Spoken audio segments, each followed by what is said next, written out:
नमस्कार मित्रांनो, मी प्राचार्य डॉक्टर जगदीश राठोड आणि माइंड गॅलरीज यूट्यूब चॅनलमध्ये आपलं सर्वांचं स्वागत आहे.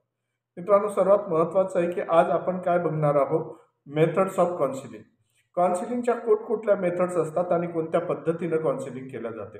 काउन्सिलिंग करत असताना सर्वात महत्त्वाचे आहे की टोटल 6 मेथड्स आहेत आणि 6ही मेथडमध्ये वेगवेगळ्या पद्धतीनं काउन्सिलिंग करत असताना पहिलं आहे कॉग्नेटिव्ह बिहेवियरल थेरपी.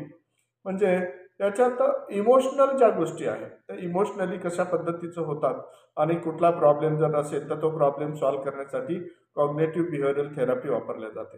त्याच्यानंतर ह्युमॅनिस्टिक थेरपी म्हणजे आपण काय म्हणतो की मानवता काय म्हणत आहे त्या पद्धतीनं कुठल्या गोष्टी घडतात आणि त्या का घडतात, कशामुळे घडतात.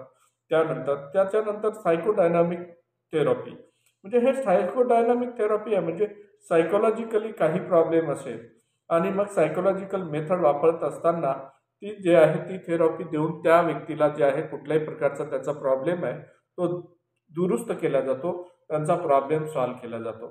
त्याच्यानंतर सोल्युशन फोकस्ड म्हणजे कुठलीही गोष्ट आहे त्याचं सोल्युशन काढायचं आणि सोल्युशन काढून त्यानंतर त्या पद्धतीनं ती थेरपी द्यायची आहे. त्यानंतर आहे सिस्टमॅटिक थेरपी. आता हे सिस्टमॅटिक थेरपीमध्ये काय करताय की सायंटिफिकली आपण स्टेप बाय स्टेप एक एक काम करत जातो आणि ते एक एक काम करत जाण्याच्या ज्या पद्धतीला आपण सायंटिफिक थेरपी असं आपण म्हणतो. आणि सर्वात शेवटी आहे एक्झिस्टनल थेरपी म्हणजे वास्तववादी काय थेरपी ज्याला म्हणू. ते वास्तव्यात काय गोष्ट आहे, कशी गोष्ट आहे आणि ती वास्तव्यातली गोष्ट कशी दूर करायची त्या पद्धतीनं जी आहे दूर करून त्या व्यक्तीचं कल्पना स्पष्ट केल्या जातात आणि त्यानुसार ती थेरपी दिल्या जाते. अशा पद्धतीनं वेगवेगळ्या प्रकारच्या थेरपी आहे. एकूण 6 थेरपी आहे आणि या 6ही थेरपीचा उपयोग कुठल्याही व्यक्तीला काउन्सिलिंग करताना. आता हे काउन्सिलिंग करणारा जो आहे तो ट्रेन पाहिजे. म्हणजे त्याची ट्रेनिंग एवढ्या चांगल्या पद्धतीनं झाली पाहिजे की तो व्यक्ती जो आहे कधीही कुठल्याही प्रकारचं जे आहे तो जर प्रोफेशनल असेल. प्रोफेशनल म्हणजे काय की त्यांना व्यावसायिक दृष्टिकोनातून मार्गदर्शन करता आलं पाहिजे. प्रत्यक्ष त्यांनी व्हिजिट जे आहे घेऊन त्यांना जी गोष्ट आहे किंवा जी अडचण आहे, जी प्रॉब्लेम आहे, जे त्यांना ते शोधता आले पाहिजे. आता सर्वात महत्त्वाची की पहिली मेथड जी आहे कॉग्निटिव्ह बिहेवियरल थेरपी. आता कॉग्निटिव्ह बिहेवियरल थेरपीमध्ये काय the method focus on helping individual identify and change the negative thoughts, patterns and behaviours that are contributing to the their problem. आता सर्वात महत्त्वाचं आहे की कॉग्निटिव्ह बिहेवियरल थेरपीमध्ये CBT असंही आपण म्हणतो. याच्यात महत्त्वाचं आहे की आपण अशी मेथड फोकस केल्या जाते की एक व्यक्तिगत त्याची आयडेंटिफाय आपण करतोय की त्याची आयडेंटिफाय करतो त्याला की त्याच्यामध्ये काय गोष्टी आहेत. त्याच्यामधले जे निगेटिव्ह थॉट्स आहे किंवा नकारात्मक जे कुठल्याही प्रकारचे विचार आहे आणि ते थॉट्सचं जे पॅटर्न आहे तसं म्हणजे कुठलीही गोष्ट असेल की त्याला ते निगेटिव्ह विचार करणार. म्हणजे आपण एखादं काम करायला गेलो की ते होणार नाही किंवा एखादं त्यांना कुठलं कार्य सोपवलं की ते म्हणणार की हे शक्यच नाही किंवा आपण म्हणतो आहे की आपण या काळामध्ये होईल तर एवढ्या वेळात होणार नाही. हं. अशा प्रकारच्या ज्या गोष्टी निगेटिव्ह कुठल्याही गोष्टीचा अर्थ निगेटिव्ह काढतो की पास होणार त्याला असं वाटेल की नापासच होणार आहे. एखादं कार्यक्रम होणार की त्याच्यात काहीतरी प्रॉब्लेमच येणार आहे. असं प्रत्येक गोष्टीमध्ये तो निगेटिव्ह थॉट्स आहे आणि त्या विचारामुळे त्यांचं वर्तन सुद्धा निगेटिव्ह असतं. आता त्याच्यात जो प्रॉब्लेम जे आहे प्रत्येक वेळेस तो काय करतोय की त्याच्यामध्ये त्यांना डिप्रेशन, एन्झायटी किंवा त्यामुळे काय असतं त्यांना ट्रेस आलेला असतो, ट्रेस डिसऑर्डर असतं आणि ह्या सगळ्या गोष्टी असल्यामुळे कुठल्याही गोष्टी जी आहे त्याला काउन्सिलिंग करत असताना जे आहे ही थेअरी ज्यावेळेस वापरतो आपण त्यावेळेस वापरत असताना सायंटिफिकली त्यांना रिसर्च केलं जातं की त्याच्यामध्ये कुठल्या गोष्टी आल्या आणि त्यामुळे त्यांचं बिहेवियर बदललं आणि मग ते बिहेवियर बदलल्यामुळे त्याच्या वर्तनातल्या या सगळ्या गोष्टी याच अँगलनी काच विचार करतोय तो. मग त्या अँगलनी विचार करू नये म्हणून त्याच्यावर काय उपचार केला जातात. मग त्याच्यात सर्वात पहिले काय आहे की त्याला पॉझिटिव्ह केलं जाते म्हणजे तो इफेक्टिव्हली काय करेल, हेल्प करेल आणि कुठल्याही गोष्टीचं जे आहे नैसर्गिक विचार करेल आणि नैसर्गिक विचार करून त्याच्याकडून त्या सगळ्या गोष्टी ज्या आहेत सबकॉन्शियस माइंड जे आहे त्यापर्यंत असं पॉझिटिव्ह ॲटमॉस्फिअर तयार करून त्याच्यामधली एन्झायटी दूर केलं जातं. याच्यासाठी हिप्नोथेरपी जे म्हणू, हिप्नोटाईज केल्यानंतर त्याचं माइंड पॉझिटिव्ह जे आहे विचार करण्यासाठी त्याला आपण तयार करतो आणि तयार करून त्या पॉझिटिव्हली तो विचार करायला लागला की त्याला सजेशन्स दिलं जातं आणि असं सजेशन दिलं की तो चांगल्या पद्धतीनं कार्य करण्यास समर्थ होऊ शकतो. आता ह्युमॅनिस्टिक थेरपी जी आहे, म्हणजे आपण मानवतावादी कुठल्याही प्रकारचा विचार, the approach of emphasise the importance of understanding and individual unique. आता unique perspective and experiences, humanistic therapy use their counseling skill to create a non-judgmental and empathetic आपण environment जो आहे, non empathetic environment in which the client and explore their feelings and gain the insight into their behaviour. आता आपण काय म्हणतो की ह्या सगळ्या गोष्टी मी जे सांगितल्या आहे ते अशा पद्धतीनं का होतं, त्यांचा ॲप्रोच जे आहे ते कशा पद्धतीचा आहे, तो मानवतावादी आहे का, त्याला त्या व्यक्तीला समजून घेण्याची गरज असते. त्याला असं वाटतं, तो स्वतःला एक प्रकारचा असं गिल्टी समजतो किंवा अशा पद्धतीचं त्याचा अनुभव असतो की तो वेगळ्याच पद्धतीने विचार करत बसतोय, की त्याला वाटतं की नाही हे एक त्याच्या स्वतःचं ॲक्सेप्टन्स घेणं गरजेचं आहे, की आपण कुठल्याही प्रकारचं आपण काय म्हणतो की डिसिजन घ्यायचं, जजमेंट द्यायचं आणि त्यांना सांगून द्यायचं की हे तुला करावं लागेल, त्यावेळेस ते मान्य करणार नाही. त्याला काय की त्याची एक इम्पॅथिकल म्हणजे त्याच्यावर दया, माया किंवा त्याच्या भावनिक विचार केला जातं, त्याचे वातावरण तयार केलं जातं आणि त्या क्लायंटला काय त्याच्या आतमधल्या ज्या फिलिंग्स आहेत, त्याच्या भावना आहेत, त्याला व्यक्त करण्यास सांगितलं जातं आणि त्याच्यानंतर त्याचं एक इन्साईट म्हणजे त्याचा अंदाज बांधला जातो की हा प्रॉब्लेम त्याला आहे आणि मग इन्साईट डेव्हलप करून त्याचं जे बिहेवियर बदलवलं जातं. अचानक त्याच्यामध्ये कुठल्या प्रकारचं हा बदल झाला होता तो बदल दूर केला जातो. आता हे या पद्धतीनं काउन्सिलिंग केलं. आता सायको डायनामिक थेरपी जी आहे, या थेरपीमध्ये काय होतं की मानसशास्त्रीय दृष्टिकोनातून ही थेरपी ज्यावेळेस दिल्या जाते, the method of counselling based on the idea that unconscious thoughts, feelings and experience play a major role in shaping an individual's behavior. Psychodynamic therapists help clients explore their past experience and relationship in order to gain an insight into their current problems. आता सर्वात महत्त्वाचं याच्यामध्ये काय होतं की सायकोडायनॅमिक therapy जे असतात की सायकोलॉजिकली त्याच्यावर असा एखादा आघात होतो आणि त्या सगळ्या गोष्टी ज्या आहेत, त्या सगळ्या प्रॉब्लेम आहे, त्या सबकॉन्शियस माइंडला त्याची एक आयडिया किंवा त्याचं जे आपण म्हणतो की एक कन्सेप्ट तयार होतो आणि तो वेगळ्या प्रकारचा विचार करायला लागतो. पण त्या वेगळ्या प्रकारचे विचार करताना त्याचे थॉट्स आणि फिलिंग्स जे बदललेले असतात, कारण की त्याचा अनुभवातून त्या गोष्टी त्यांनी अनुभवल्या नसतात. अनुभव वेगळा आणि थॉट्स वेगळे असे होऊन जातात. आता मग त्यांचं जे या बाबतीचं मुख्य रोल जे आहे, भूमिका आहे, त्याला बदलवल्या जातं. इंडिव्हिज्युअली त्यांचं बिहेवियर सायकोडायनॅमिक जो थेरपिस्ट आहे त्यांना हेल्प करतो. म्हणजे तो हेल्प केल्यानंतर तो क्लायंट स्वतःहून स्वतःच्या आतमधल्या गोष्टी जो आहे, पास्ट एक्सपिरियन्स जो आहे तो सांगायला सुरुवात करतो आणि सांगायला सुरुवात केल्यानंतर त्याच्यामध्ये त्या पास्ट एक्सपिरियन्स बद्दलच्या ज्या गोष्टी आहेत त्या कशा चुकीच्या होत्या त्या दूर करून त्याच्यासोबत एक चांगलं रिलेशनशिप तयार करून त्यांचं एक निश्चित अंदाज बांधला जातो की यांना आताचा वेळेवरचा जो प्रॉब्लेम आहे तो वेळेवर कसं दूर करता येईल किंवा वेळेवरच्या ज्या अडचणी आहे त्या कसं तो पास्ट विचार करत बसण्यापेक्षा आत्ताचा विचार करा किंवा भविष्यात काय करायचं त्यासाठी आज काय करायला पाहिजे त्या दृष्टीनं त्याचा प्रॉब्लेम सॉल्व्ह केला जातो आणि त्याला त्या पद्धतीनं मार्गदर्शन केलं जातं.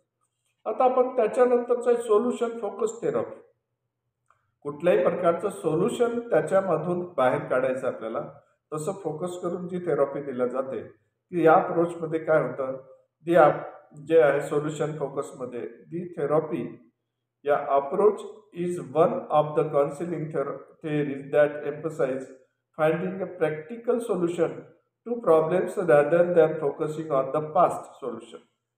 Solution focused therapists use this style of client centered therapy, a client centered therapy, to help them set a specific goals and develop strategy to achieve them.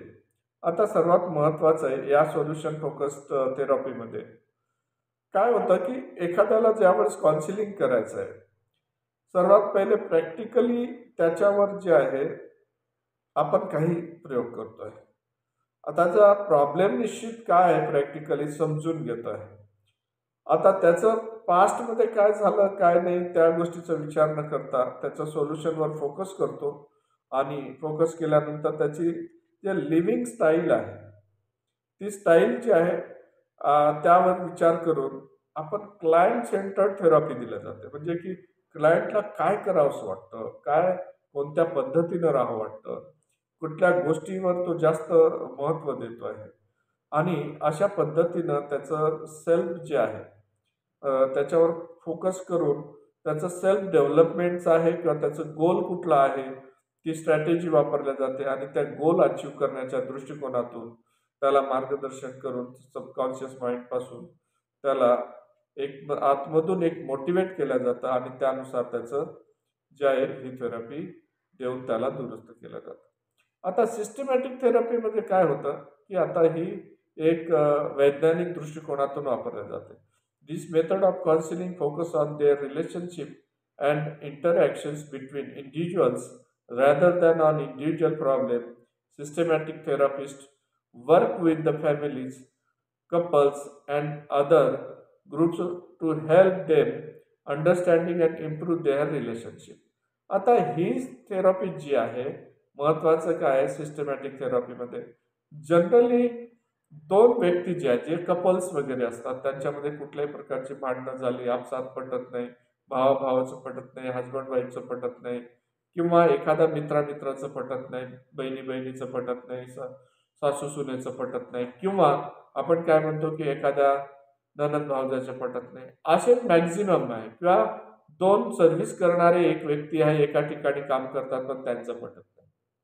या सगळ्या लोकांना ज्यावेळेस सिस्टमॅटिक थेरपीमध्ये ती थेरपी दिला जाते त्यांचं रिलेशन कशामुळे बिघडले, रिलेशन बिघडायला काय कारण होती, त्याच्या इंटरॅक्शन्स दोन्ही इंडिव्हिज्युअल्समध्ये काय म्हणजे असं प्रॉब्लेम आला होता त्याचा शोध घेतला जातो आणि ते इंडिव्हिज्युअल प्रॉब्लेम जे आहे एका एका व्यक्तीला वेगवेगळं ठेवून वेगवेगळ्या पद्धतीनं त्यांच्यासोबत बोलल्या जातं, त्याची गोपनीयता ठेवल्या जाते आणि गोपनीयता ठेवून ते सिस्टमॅटिक त्यांना फॅमिलियर केलं जातं आणि त्या एकमेकाचं महत्त्व त्यांना सांगितलं जातं, त्याच्यातल्या उणिवा कशा दूर करायच्या आणि त्याच्यातले पॉझिटिव्ह गोष्टी कशा घ्यायच्या याबाबत मार्गदर्शन केलं जातं आणि मार्गदर्शन केल्यामुळे ते एकमेकांना अंडरस्टँड करायला लागतं किंवा दोन ग्रुप असेल ते ग्रुप एकमेकांना अंडरस्टँड करतं आणि त्यांचे रिलेशन्स इम्प्रूव्ह केल्या जातात किंवा दोन व्यक्ती एक दुसऱ्याचे रिलेशन्स इम्प्रूव्ह करतात आणि एकमेकाबद्दल चांगले अंडरस्टँडिंग तयार होते आणि चांगल्या पद्धतीनं ते मग नंतर वागायला लागतात. या पद्धतीने सिस्टमॅटिक स्टेप बाय स्टेप त्यांना समजून सांगून त्यांना काउन्सिलिंग केलं जातं. आता एक्झिस्टंट थेरपी जी आहे वास्तववादी थेरपी जी आहे या थेरपीमध्ये ॲक्च्युली काय होतं, this approach focus on the helping individuals understand and come to the terms with the deeper questions and concern about their existence and purposes. आता existential therapist aim to the help client find the meaning and fulfilment in their live. आता त्यांचं नेहमीचं जगणं जे आहे त्या बाबतीत it's important to note that there are not mutually exclusive and many therapist use and integrations of counselling technique use to fit their clients needs and each approaches may have the specific counseling technique use and interventions that are used to the guide client as they reach their full potential. Also, it is important to note that different approaches may work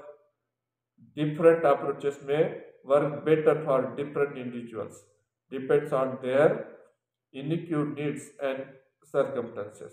आता आपण याच्यामध्ये काय होतं generally, आतापर्यंत आपण एक्झिस्टनल जे therapy आहे, वास्तववादी, ते कुठलीही व्यक्ती जे आहे ते वास्तव काय आहे त्यांचं, दोन व्यक्ती आहे किंवा दोन ग्रुप आहे किंवा एखादं एकमेकाशी पटत नाही आहे. आता त्यांच्यात कुठल्या प्रकारचं मिसअंडरस्टँडिंग झालेली आहे, त्याचे आतमधले जे प्रश्न काय निर्माण झाले आहेत त्यांना, ते आपण शोध घेतलं जातं. आणि त्यांना वास्तव जे आहे, त्या वास्तव गोष्टीला सोडून भविष्यात किंवा आपण म्हणतो की पास्टमध्ये ते जगतात. म्हणून त्यांना काय केलं जातं की वास्तवामध्ये काय आहे, ते वास्तवात ते क्लायंट जो आहे त्याचं नियमित जे आहे त्याचा अर्थ वेगळा काढत असतो, तो वेगळा अर्थ काढू नये. त्याचं महत्त्व त्यांनी समजून घ्यावं. ते कोणत्याही प्रकारचं जे आहे, कुठलंही काउन्सिलर जे आहे त्यांच्याशी सुद्धा एखाद्यामाने समजत नाही, तर हळूहळू त्यांना त्या गोष्टी सांगितल्या जातात. त्यावेळेस त्यांना एका टेक्निकने वेगवेगळ्या प्रकारच्या टेक्निक्स, मग त्या काउन्सिलिंग करत असताना त्यांच्यावर कुठली टेक्निक फिट होते आणि कुठली गोष्टीची त्यांना गरज आहे किंवा कुठल्या पद्धतीची गरज आहे त्याचा विचार केला जातो. आणि त्यानंतर स्पेसिफिक काउन्सिलिंग टेक्निक त्याच्यासाठी वापरून त्याच्यावर जे आहे त्याला गायडन्स केलं जातं किंवा मार्गदर्शन केलं जातं. आणि त्यानंतर तो व्यक्ती जो आहे हळूहळू त्याच्यामध्ये त्याला त्या गोष्टीला इम्पॉर्टन्स देतो आणि त्याच्यामध्ये बदल व्हायला लागतात. आणि सर्वात महत्त्वाचं आहे की तो जो व्यक्ती आहे कुठल्या दुसऱ्या गोष्टीवर किंवा आजूबाजूच्या गोष्टीवर तर डिपेंड त्याला ठेवला जात नाही. आणि एक मानसिक ज्या समस्या असेल त्या समस्या ज्या आहे कुठल्याही त्या दूर केल्या जातात. आणि या पद्धतीनं त्याला सिस्टमॅटिक मार्गदर्शन करणं म्हणजे ही सिस्टमॅटिकली त्याच्यामध्ये बदल होत असतो. तर अशा पद्धतीनं आपण सहाही काउन्सिलिंगच्या ज्या पद्धती आहे आपण समजून घेतलं आहे की 6 पद्धतीनं आपण कशा कशा पद्धतीने काउन्सिलिंग करायचं आणि ते काउन्सिलिंग केल्यानंतर त्याच्यामध्ये बदल होऊ शकतो. म्हणून 6 मेथड्स ऑफ काउन्सिलिंग, त्याच्यात cognitive behavioural therapy, humanistic therapy, psychodynamic therapy, solution focus therapy, systematic therapy आणि एक्झिस्टनल थेरपी, अशा 6 थेरपी आहे. मित्रांनो, या 6 थेरपीबद्दल आपण अत्यंत चांगल्या प्रकारे समजलं असेल. कुठल्याही पद्धतीचं याच्यामध्ये शंका नाही. एवढंच आपल्यासमोर मांडतो आणि कुठल्याही पद्धतीनं पुढील प्रत्येक थेरपी समजून घ्यावं, प्रत्येक प्रकारचं काउन्सिलिंग समजून घ्यावं यासाठी तुम्ही आमच्या सोबत आहे अशी अपेक्षा करतो आणि इथं थांबतो. नमस्कार.